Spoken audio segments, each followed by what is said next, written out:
Hello, so today we're going to be painting a white butterfly, and what we're going to do first is I'm going to talk about how you can simplify the butterfly shape to draw it. Now, if ever you don't want to draw it and you want to focus more on painting, you are always welcome to trace the photo, just as long as you admit that someone asks if you drew it. I mean, you did paint it. So what I want to look at first is with butterflies, a great way to start is instead of first starting with drawing the individual wings, first I want to look at the butterfly's body, because especially when you have a butterfly like this, where you're looking at the side, that's going to help me to have a good angle to start my butterfly. So on my sheet of paper, I would want to kind of draw that angle, then just kind of draw like a little shape for the head of the butterfly. And then from here, then I would look at the front wing and start it off like an oval shape, and the smaller wing more like a circle. And then from there, I would start looking at the angles of the wing, because even though they look very rounded, you can kind of simplify them into some main angles.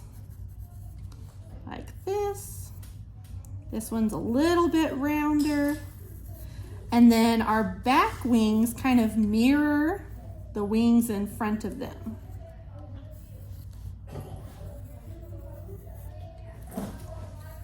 So, and then for the flowers, I would really just kind of hint at what shape I want, unless you want to do these exact flowers, but I'm going to paint them a little bit more painterly and looser. So I may just kind of sketch in just a little oval.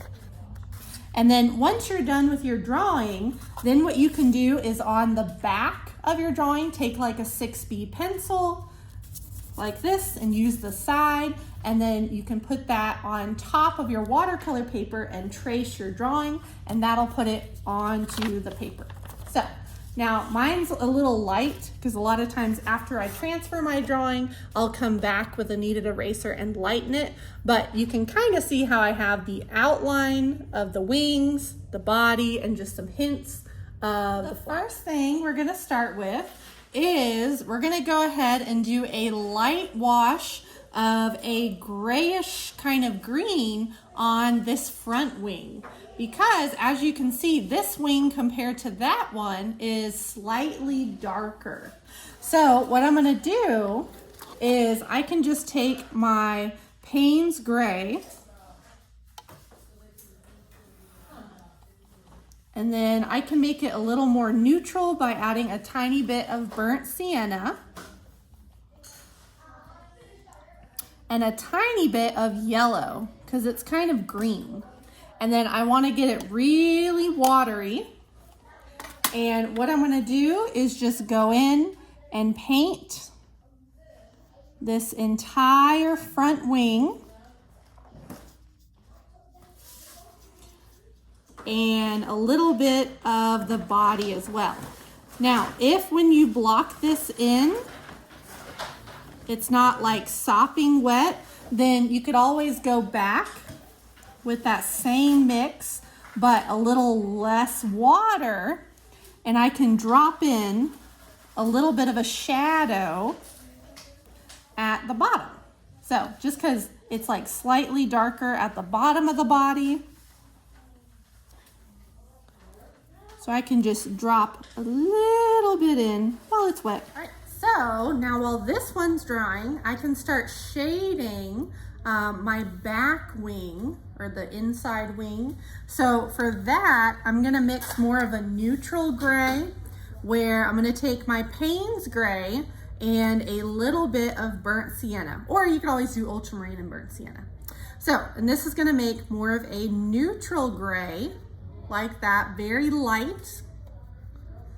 And what I'm going to use this for is, if you look at your picture, even though the back wing is white, it does still have a little bit of shading to it, like how there are like slightly darker areas. Like right here, you can see there's like a highlight, then a line, and then a shadow. So basically we're using this gray to put a shadow next to the line. And then I could use a little bit of water to fade it if it's too defined. So a little bit of gray to the side like that. And then we can actually leave our pencil lines as the veins of the butterfly, or later we'll go back and use like a gray ink pen. Now with the same color, we can start plotting in where a lot of our spots are gonna be. So butterflies have spots sometimes, and also you can kind of feel how they have very fluffy texture on them.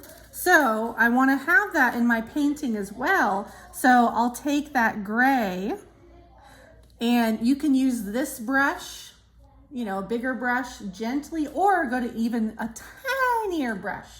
So what I'm going to do is go to where I see the spots in the reference picture, and I'll start tapping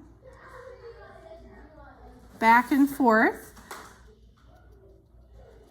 just to plot out where I'm going to have those spots.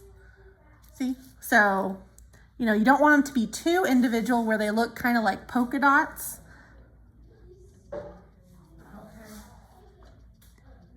And then we'll also do some on this back wing once it's a little drier as well. So, like, see up close how these are basically just tiny dots. And you do that almost dry.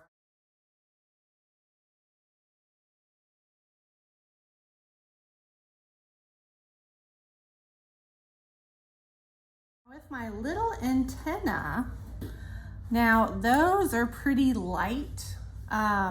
So I could just leave my pencil and have those be the antenna.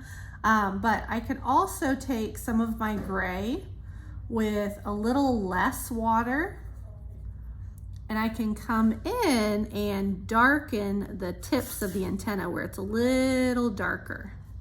And this is just with a really small brush. And I'll just have them slowly get a little bit lighter by dragging it with some water. And I can do the same thing on the little legs as well. Just kind of hinting at them with a little gray, not making them super defined just because they have pretty small legs.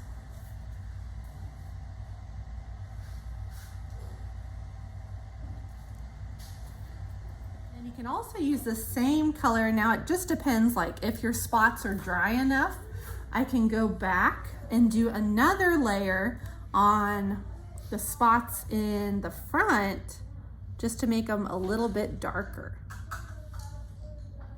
So I'll just tap more of that gray but with less water.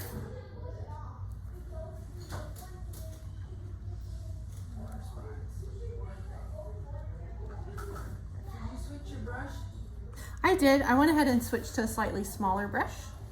This is a 1.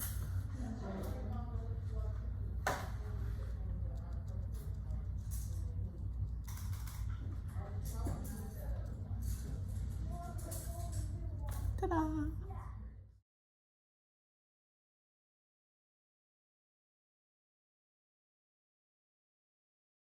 So next, we're gonna block in a light layer of a background. Now, it's kind of up to you how you wanna go about your background.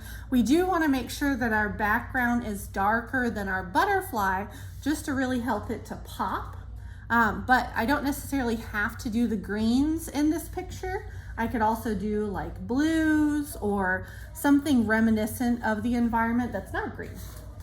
So in this one, I did Payne's gray for the very dark and then slowly had it transition to sap green. So that's kind of a fun option. I think with this one, I'm gonna start off with like cobalt blue, and then I'm gonna drop in a lot of my flower colors. So you wanna be sure that your flowers aren't too wet for this part.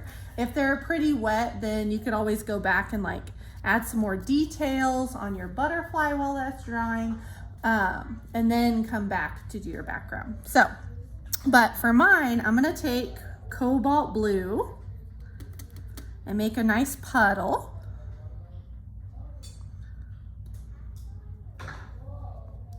And basically what you want to do is with your background, depending how large you're painting with it, it's best with backgrounds to wet a section at a time, not try and rush and paint the whole thing real fast.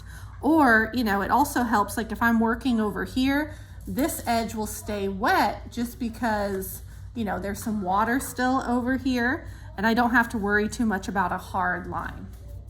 So I'm going to take my cobalt blue and I'm just going to be dropping it into the water so it'll get pretty light because of the water on there, but it's dark enough that when I get close to my butterfly, it'll really help it to pop. So, but the same technique also works with green and other colors like that.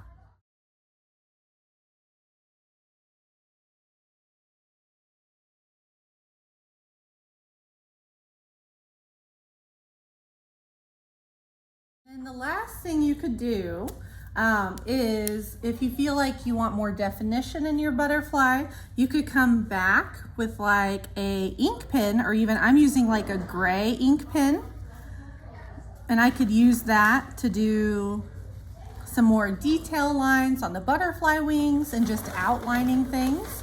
And then the last thing, if you want, if you feel like you have too much empty space down here, you could actually go in and create some leaves using sap green.